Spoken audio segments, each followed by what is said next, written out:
ડુંગર, એના ડુંગરના ફરતે ચોકી પેરો ગોઠવી દીધો છે ઋતુને.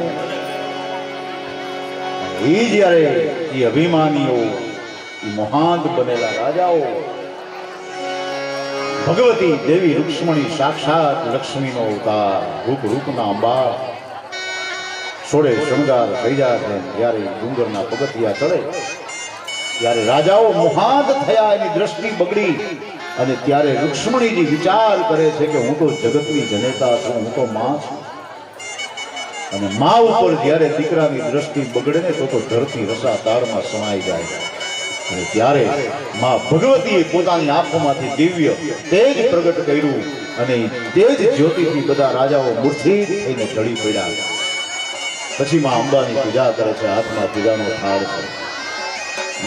રામચરિત માનસનો પુષ્પ વાટિકાનો પ્રસંગ અને શ્રીમદ ભાગવતનો આ પ્રસંગ બંને બ્રહ્મ સંબંધની કથા છે.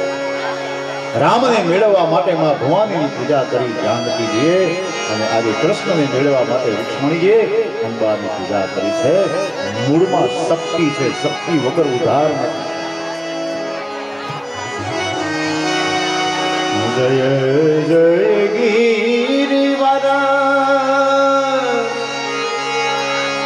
રાજ કિશોરી, જય મહેશ મુખ ચંદ્ર જગો,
પૂજા કરી છે.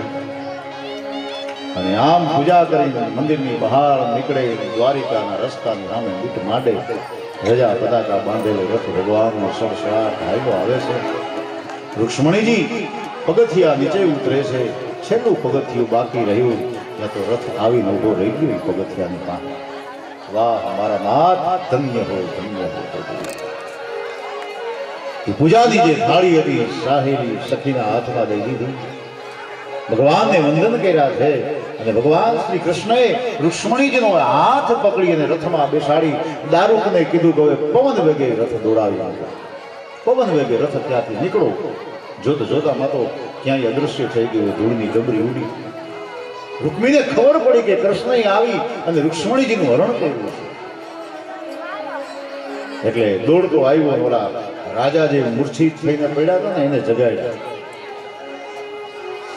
જાગો જાગો, કૃષ્ણ આવીને વયો કે તમને ખબર ન પડી. ત્યારે ઓલા રાજા બધા બેઠા રહ્યા. ઓહો, હજી બાપુ કાંઈ બહુ છેટે નહીં ગયું, આજ્ઞા કરો એટલી વાર છે. પછી તો એ રૂકમીનું સૈન્ય ચડાઈ કરે છે, બરાબર અધવચ્ચે લડાઈ થાય છે.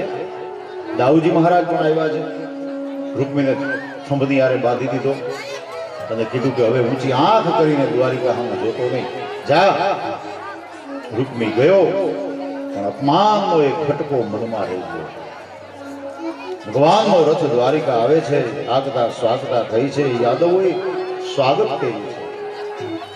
પણ ભગવાને કીધું કે મારે મારો વિવાહ આ દ્વારિકામાં નહીં, માધવપુરની અંદર કરવો છે. હેડ માધવપુર. અક્રૂરને મોકલા, જાઓ વ્રજમાંથી બોલાયા મારા વ્રજવાસીઓને, મારા માતા પિતાને. અક્રૂર ગયા છે વ્રજમાં. નંદ અને યશોદા તો વયોવૃદ્ધ થઈ ગયા છે. 5-6 ગોપીજનો આવ્યા છે. ઓહો, અમારો કૃષ્ણ પણ છે. તો કે હા, અરે તો અમારે આવવું જોઈએ ને, ચાલો ચાલો. ગોપીઓને લઈ અને અક્રૂર આવે છે અને માધવપુરની અંદર લગ્નની તડામાર તૈયારી, માંડવા રોપાયા છે, આસોપાલોના તોરણ બંધાયા છે, સાજન માજન પધાર્યા છે અને બ્રાહ્મણો વેદ મંત્રોનો ઉચ્ચાર કરે છે. કસ્તુરી તિલકમ લલાટ વક્ષસ્થલે કૌસ્તુભા નાસાગ્રે ગોપિકં કરકલે વેણુ કરે કંકણા સર્વાંગે હરિચંદનં સુલલિતં કંઠે ચ મુક્તાવલી ગોપસ્ત્રી પરિવેષ્ટિતો વિજયતે